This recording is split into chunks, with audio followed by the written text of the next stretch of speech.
Has two parts.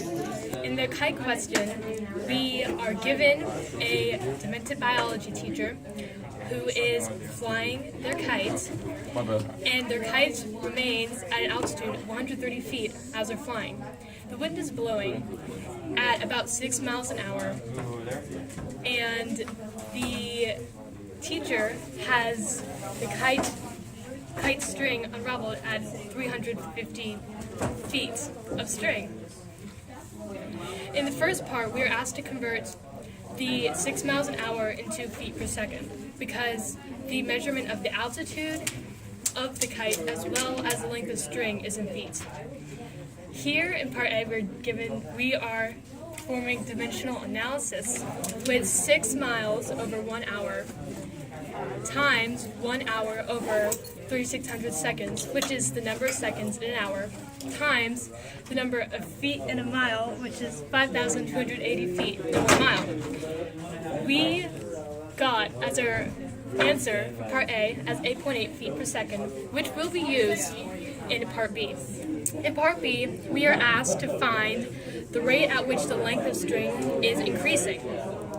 So, based on the description of the teacher's position on the ground and the kite above, we were able to draw a right triangle with side B equaling 130 feet, side A being unknown, and side C equaling 350 feet. In this question, 130 feet is our constant because it is mentioned that the kite remains at an altitude of 130 feet throughout the duration in which the teacher is flying the kite.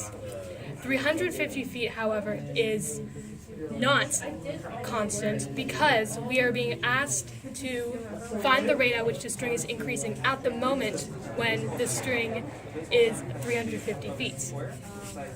So in order to find the rate at which the string of the kite is increasing, we need to use Pythagoras' theorem, which is a squared plus b squared equals c squared. Because 130 is our constant, we were able to plug it into the equation before we derived it.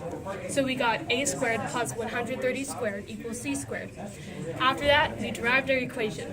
We got 2a times dA over dt equals 2c times dc over dt, because we had to find the derivative of the equation in relation to t, which is time.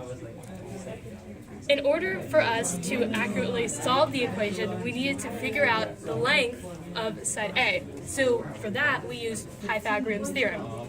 We plugged in 130 squared for B and 350 squared for C squared.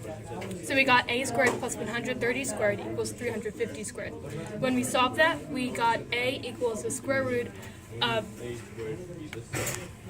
105,600.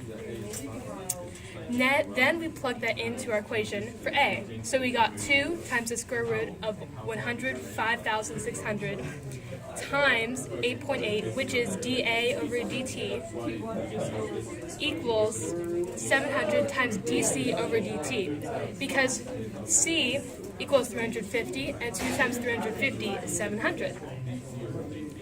Because we are solving for the rate at which the length of string of the kite is increasing, we are solving for dc over dt.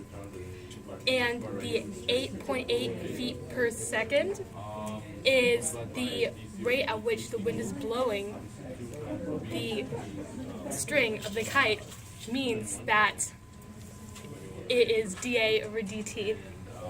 Then we solve the equation by multiplying 2 times the square root of 105,600 times 8.8 equals 700. Once we multiplied all this together, divided by 700, we got dc over dt equals 8.170. So the length of the string is increasing at 8.170 feet per second when the altitude is 130 feet.